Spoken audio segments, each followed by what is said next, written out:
യഥാർത്ഥ മാതാവ്. രണ്ട് സ്ത്രീകൾ ഒരു കാട്ടിലൂടെ യാത്ര ചെയ്യുകയായിരുന്നു. പെട്ടെന്ന് അവരുടെ മുന്നിൽ ഒരു ചെന്നായ പ്രത്യക്ഷപ്പെട്ടു. രണ്ടു പേരുടെ കയ്യിലും ഓരോ കുട്ടിയുണ്ട്. ഇതിൽ ഒരു കുട്ടിയെ തട്ടിയെടുത്ത് ചെന്നായ കാട്ടിൽ മറഞ്ഞു.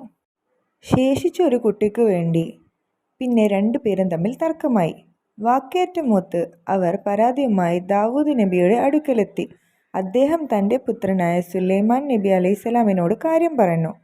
രാജപുത്രൻ വളരെ തന്ത്രപരമായി പ്രശ്നം നേരിട്ടു. ആരും വിട്ടുകൊടുക്കാൻ തയ്യാറല്ലാത്ത സ്ഥിതിക്ക് കുഞ്ഞിനെ മുറിക്കാം. ആ വാക്കു കേട്ട ഒരു സ്ത്രീ ഞെട്ടി. മറ്റവൾ ഒരു കൂസലുമില്ലായിരുന്നു. അങ്ങനെയെങ്കിൽ അങ്ങനെയെന്ന ഭാവം. വേണ്ട തിരുമനസ്സേ, കുഞ്ഞിനെ കൊല്ലരുത്. എനിക്ക് വേണ്ട, കുഞ്ഞിനെ അവൾ മുഴുവനായി കൊടുത്തോളൂ, ഒരുവൾ പറഞ്ഞു. അതോടെ അവളാണ് കുട്ടിയുടെ യഥാർത്ഥ മാതാവെന്ന് എല്ലാവർക്കും ബോധ്യപ്പെട്ടു. കള്ളം പറഞ്ഞ സ്ത്രീയെ ശിക്ഷിക്കാനും കൽപ്പന വന്നു. മാതാവിൻ്റെ സ്നേഹത്തെപ്പറ്റി റസൂൽ അനുചരന്മാർക്ക് വിവരിച്ചു കൊടുത്തതാണ് ഈ